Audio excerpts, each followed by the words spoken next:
Hello everyone, welcome to my channel H D Orion. हम पढ़ रहे हैं accountancy for class 12th T S Grewal की टेक्स्ट बुक से 2022 edition, book 3, analysis of financial statements. और इस वीडियो में हम पढ़ेंगे accounting ratios and questions related to current ratio and so let us see some questions from the text book. Question number 6. Current ratio is 2.5. Working capital is rupees 1,50,000. Calculate the amount of current assets and current liabilities.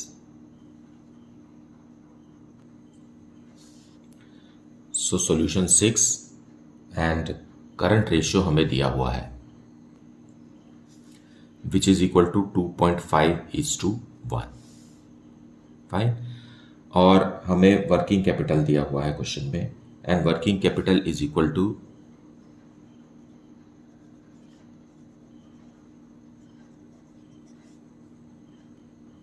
Current assets minus current liabilities. Now working capital is given 1,50,000 is equal to current assets minus current liabilities. अब हम इसे ऐसा बना सकते हैं, current liabilities is equal to current assets minus 1,50,000। इसे transpose कर दीजिए। So let us call it equation 1। Fine. अब इस फॉर्मूला में हम इस इंफॉर्मेशन को लिखेंगे। So current assets divided by current liability that is equal to 2.5 is equal to current assets के बदले हम करंट एसेट्स लिखेंगे और करंट लायबिलिटी में हम करंट एसेट्स माइनस 1,50,000 लिखेंगे। फाइन। हमने करंट लायबिलिटी को करंट एसेट के फॉर्म में एक्सप्रेस किया है। अब इतना इक्वेशन को हम सॉल्व करेंगे। Fine. So it means 2.5 multiplied by, ये ट्रांसपोज हो जाएगा, current assets minus 1,50,000 is equal to current asset. Now इस इक्वेशन को सॉल्व करना है हमें for the value of current asset. So ये हो जाएगा 2.5 times of current assets minus 2.5 into 1,50,000 is 3,75,000 is equal to current asset. Now current asset को left hand side लाइए और ये 3,75,000 को राइट हैंड साइड ले जाएंगे। So 2.5 times of current assets minus current asset is equal to 3,75,000। Fine. इधर solve करेंगे तो आएगा 1.5 current asset is equal to 3,75,000। So current asset is equal to 3,75,000 divided by, ये डिनोमिनेटर में आ जाएगा 1.5 which is equal to rupees 2,50,000। So current asset calculate हो गया रुपीज 2,50,000। अब हम इस वैल्यू को इक्वेशन 1 में लिखेंगे। So current liabilities is equal to current assets 2,50,000 minus 1,50,000 which is equal to rupees 1 lakh. So this is our answer. Current assets is rupees 2,50,000 and current liabilities rupees 1 lakh. Now let us see question number 7. Working capital is rupees 18 lakh, trade payables rupees 1,80,000 and other current liabilities are rupees 4,20,000. Calculate current ratio. Now current liabilities calculate करने के लिए हमें इन दोनों को add करना होगा because यहाँ other current liabilities लिखा है जिसमें कि ट्रेड पेबल्स शामिल नहीं है। सो टोटल करंट लायबिलिटीज के लिए हमें 4,20,000 और 1,80,000 को ऐड करना होगा। सो क्वेश्चन नंबर 7, हमें वर्किंग कैपिटल दिया हुआ है। फाइन। और करंट लायबिलिटीज भी हमें दिया हुआ है। So current liabilities is equal to how much? Current liabilities is equal to, as given in the question, other current liabilities and trade payables दोनों को हम ऐड करेंगे। So other current liabilities is 4,20,000 and trade payables is rupees 1,80,000। दोनों को add करने से हमें total current liabilities पता चलेगा और जो कि 6 लाख है। फाइन। और वर्किंग कैपिटल भी हमें पता है and working capital is given as rupees 18 lakh. So हम वैल्यू अगर पुट करें तो करंट एसेट्स हमें पता नहीं है, current assets minus current liability is 6 lakh. Fine, ये वर्किंग कैपिटल का फॉर्मूला में हमने लगा दिया। अब वी विल ट्रांसपोज दिस, है ना, करंट एसेट को अकेला कर दीजिए। Current asset is equal to 18 lakh plus 6 lakh which is equal to ₹24 lakh. अब हमें करंट लायबिलिटी भी पता है, करंट एसेट भी पता है। We will put this in this formula. So current ratio is equal to current asset that is 24 lakh divided by current liabilities which is 6 lakh. Answer आ गया 4:1। सो ये हमें लिक्विडिटी रेशियो को हमेशा प्योर रेशियो में एक्सप्रेस करना है। सो आप कभी भी इसे 4 न लिखें, इसे 4:1 लिखेंगे, क्योंकि अगर आंसर 4 है तो डिनोमिनेटर में 1 है, 0 नहीं है। Fine, so answer is what, 4:1। This is your answer. Now let us see question number 8. Working capital is ₹9 lakh. Total debts, that is liabilities, ₹19 lakh 50,000. Long term debts is ₹15 lakh and we have to calculate current ratio. Now यहाँ देखा जाए तो कुछ भी चीज़ हमें current assets और current liabilities नहीं दिखाई दे रही, but we have to figure it out. So solution 8। So इसे समझने के लिए हम बैलेंस शीट के लाइबिलिटीज़ की तरफ फोकस करेंगे। लाइबिलिटीज़ की तरफ 3 चीज़ें होती हैं।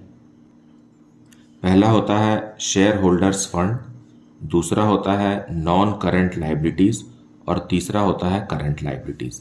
ये 3 चीज़ ही मेनली हमें क्लास 12th में ज़रूरत होती है। और क्वेश्चन में दिया हुआ है टोटल डेट्स। टोटल डेट्स क्या होता है, इन दोनों को मिलाएंगे तो बन जाएगा total debts. Total debts is a sum total of non current liabilities and current liabilities.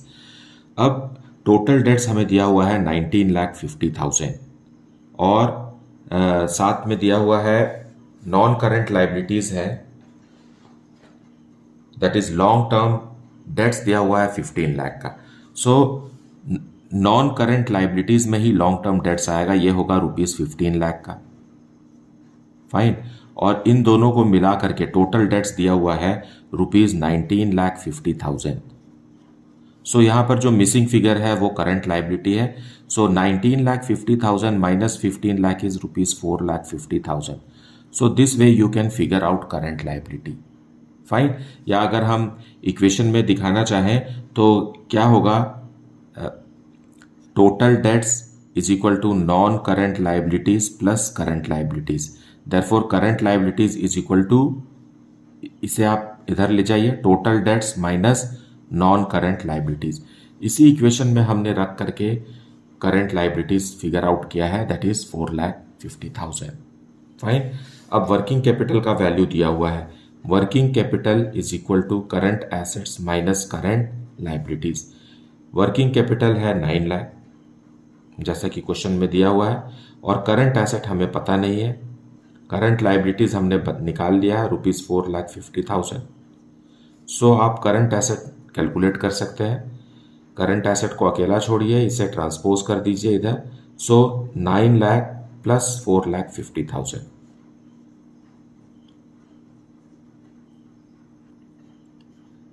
That is equal to ₹13,50,000 आ गया करंट एसेट। करंट लाइबिलिटी हमें पहले से ही पता है 4,50,000। So current ratio is equal to current asset divided by current liabilities. So current asset is how much, 13,50,000 and current liability is ₹4,50,000। इसे हम reduce करेंगे, छोटा बनाएंगे, फाइन, कैंसिल वगैरह करके, तो आंसर आएगा 3। फाइन, सो हमें इसको प्योर रेशियो में एक्सप्रेस करना है, तो 3/1 है ये एक्चुअल में, 3/0 है, 0 नहीं हो सकता, 3/1 है, तो इसे आप इस तरीके से शो करेंगे 3:1। यही हमारा आंसर है। इसका मतलब है current assets are 3 times of current liabilities, जो कि थोड़ा ज़्यादा है, और कंपनी को अपने करंट एसेट्स को ठीक तरीके से यूज़ करना चाहिए, क्योंकि बहुत सारा कैश और स्टॉक एट्सेट्रा जो है आइडल रखे हुए हैं। फाइन, इसका स्टैंडर्ड आंसर क्या है 2:1, जिससे ये थोड़ा ज़्यादा है. So you can say that it is somewhere satisfactory but efforts has to be made. Now let us see question number 9. Current assets are rupees 7,50,000 and working capital is rupees 2,50,000. Calculate current ratio. It is simplest. Fine. Current assets दिया हुआ है और working capital दिया हुआ है, तो हम इससे करंट लायबिलिटी कैलकुलेट कर सकते हैं और इसलिए रेशियो भी निकल जाएगा. So solution 9, working capital question में दिया हुआ है that is 2,50,000. So let us put the value in the above formula. और करंट एसेट्स भी हमें पता है दैट इज 7,50,000. नहीं पता है तो हमें करंट लाइबिलिटीज को हम इस इक्वेशन से कैलकुलेट कर सकते हैं जो कि वर्किंग कैपिटल का है. So current liability is equal to rupees 7,50,000 minus rupees 2,50,000 which is equal to rupees 5 lakh. ये हमें करंट लाइबिलिटी पता चल गया. और करंट एसेट हमें पहले से ही पता है क्वेश्चन में, current asset is equal to rupees 7,50,000. Fine. Now we have to calculate current ratio, that is current asset divided by current liability. So current ratio is equal to current asset that is 7,50,000 divided by current liability that is 5 lakh. इसे आप reduce करेंगे, cancel करेंगे तो आ जाएगा 3/2. This is correct. Fine. लेकिन ज़्यादातर answers को कैसे एक्सप्रेस किया जाता है कि डिनोमिनेटर में हमें 1 रखना है, तो इसे और भी ज़्यादा रिड्यूस करेंगे तो ये आएगा 1.5 divided by 1. So this is your final answer. Fine. इसका मतलब ये है कि करंट एसेट्स जो हैं वो करंट लायबिलिटी के 1.5 टाइम्स है. फाइन. और ये काफ़ी नहीं है, हमेशा करंट एसेट्स को डबल होना चाहिए. So the company should increase the volume of या वैल्यू ऑफ करंट एसेट्स. सो ये थोड़ा सा अनसेटिस्फैक्ट्री है, जिसके कारण कंपनी को अपने शॉर्ट टर्म लाइबिलिटीज को टाइमली पेमेंट में दिक्कत आ सकती है. Now let us see question number 10. A company had current assets of rupees 4,50,000 and current liabilities of rupees 2 lakh. Afterwards, it purchased goods for rupees 30,000 on credit. Calculate current ratio after the purchase. Fine. Before the purchase तो direct 4,50,000 divided by 2 lakh करेंगे तो before the purchase आ जाएगा. After the purchase में हमें इस transaction को accommodate करना है, तब जा करके नया करंट एसेट और नया करंट लाइबिलिटीज में हमें करंट रेशियो निकालना है. सो लेट अस सी. सो हमें करंट रेशियो कैलकुलेट करना है और current ratio is equal to, ये बिफोर का बात कर रहे हैं हम, रुपीज 4,50,000 पहले था ट्रांजैक्शन के पहले डिवाइडेड बाय 2 लाख. इसे आप रिड्यूस करेंगे तो मिलेगा 2.25:1. ये है बिफोर द ट्रांजैक्शन. और ट्रांजैक्शन क्या है? Purchase of goods on credit. Fine. Purchase of goods on credit. So goods are purchased for rupees 30,000 on credit. इससे करंट रेशियो पे क्या फर्क पड़ेगा? अब हम करंट रेशियो कैलकुलेट करेंगे. Current ratio is equal to current assets पहले से ही हमारे पास है 4,50,000 और रुपीज 2 लाख. ये है हमारा करंट एसेट और करंट लायबिलिटी, ये तो पहले से था. अब हमें इस ट्रांजैक्शन को अकोमोडेट करना है. सो इसको अगर हम इसमें शामिल करते हैं तो क्योंकि हमने गुड्स परचेस किया है तो स्टॉक इंक्रीज हो गया है एंड स्टॉक और inventory is the current asset. So 30,000 rupees से स्टॉक बढ़ जाएगा. लेकिन क्योंकि ये ट्रांजैक्शन उधार में है इसलिए करंट लायबिलिटी मतलब क्रेडिटर्स भी 30,000 रुपीज से बढ़ जाएगा. फाइन. सो अब नया करंट एसेट्स कितना हो गया? 4,80,000 का हो गया और करंट लायबिलिटी भी 30,000 से बढ़ करके 2,30,000 हो गया. फाइन. इसलिए अब ये रेशियो चेंज हो जाएगा, जो कि पहले 2.25 टाइम्स था, अब हो जाएगा ये 2.09:1. मतलब करंट लायबिलिटी का लगभग दुगना है, तो इसे फेयर कहा जा सकता है। Fine, so this is your answer, जो कि करंट एसेट्स जो है वो करंट लाइबिलिटी का डबल होना चाहिए, तो ये लगभग डबल है, तो रेशियो सही है। Now let us see question number 11। Current liabilities of a company were rupees 1,75,000 and its current ratio was 2:1. It paid rupees 30,000 to a creditor. Calculate current ratio after payment. So let us see the solution. Solution 11, हमें current ratio calculate करना है और इस transaction को उसमें accommodate करने के बाद का रेशियो निकालना है। फाइन, करंट रेशियो हमें पता है, current ratio is equal to current assets divided by current liabilities, और करंट रेशियो दिया हुआ है क्वेश्चन में 2:1।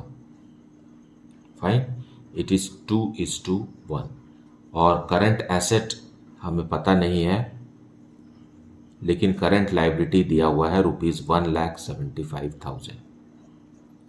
फाइन, सो इतने से हम करंट एसेट्स कैलकुलेट कर सकते हैं। Fine, so current asset is equal to, ये क्रॉस मल्टीप्लाई हो जाएगा उधर, 2 multiplied by 1,75,000 which is equal to rupees 3,50,000। So हमें करंट लाइबिलिटी भी पता है, करंट लाइबिलिटी क्वेश्चन में पहले से ही दिया हुआ है 1,75,000, और हमने अभी करंट एसेट भी कैलकुलेट कर लिया। सो करंट रेशियो क्या है? अब करंट रेशियो 2:1 ही है, लेकिन इसका एक्सपेंडेड फॉर्म क्या है? 3,50,000 डिवाइडेड बाय 1,75,000, यही है जिसे हम रिड्यूस करेंगे तो 2:1 आ जाएगा। लेकिन हमें इस ट्रांजैक्शन को इसमें अकोमोडेट करना है, उसके बाद का करंट रेशियो क्या है ये बताना है। Now paid rupees 30,000 to creditors, मतलब कैश कम हो गया, कैश या बैंक जो है वो रिड्यूस हो गया क्योंकि आपने क्रेडिटर्स को दे दिया, और क्रेडिटर्स भी कम हो गया, और cash and bank current asset है और क्रेडिटर्स करंट लाइबिलिटी है।